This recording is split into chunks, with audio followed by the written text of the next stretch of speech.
Hello, this is Nicole, the health and fitness coach with Evolved Women's Health Center, and today we are going to be talking about bracing when working out, especially lifting weights, for women suffering with pelvic floor dysfunction.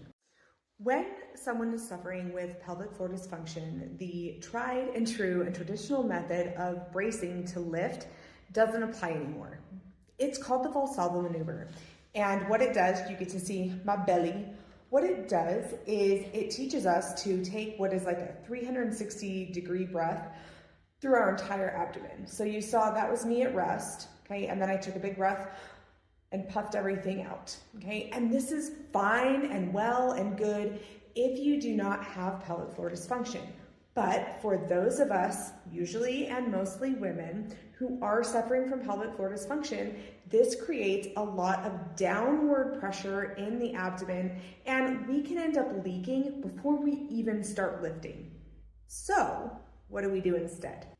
For those of us suffering from pelvic floor dysfunction, the magic is in the zip. So what we are essentially doing is we're taking a second to exhale, and as we exhale, we are also going to think about zipping our belly buttons up towards our boobs.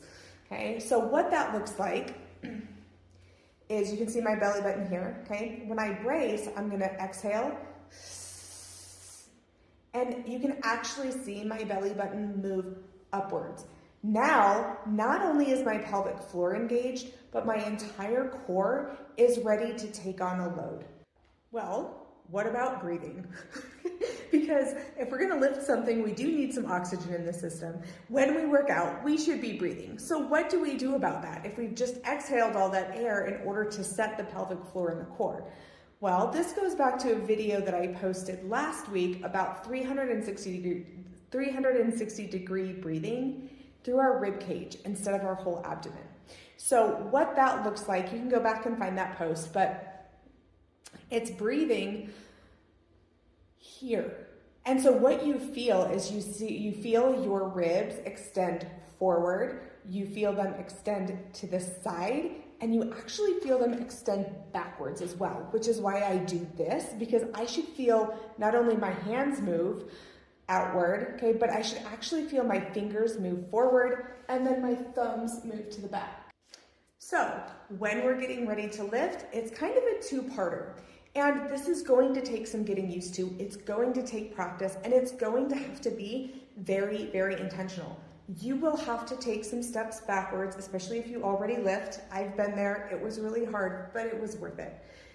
But you need to slow down so you can make sure to properly brace in between every rep.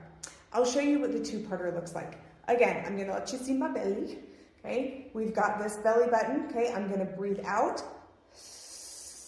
zip up, okay? And then here, a quick 360-degree breath that stays in the rib cage. And then from here, I'm ready to lift. So once again, it is going to take some getting used to, especially if you have a history of lifting. If you don't, you kind of get to start from scratch, which is kind of nice. But either way, it's going to have to be intentional. It's going to take a lot of thought, and it's going to take practice. Just remember that getting your pelvic floor to function properly is just as important as lifting heavy for muscle mass. Wish things were easier for us ladies, but it is what it is. But we're not alone, and it's not hopeless. I'll see you soon.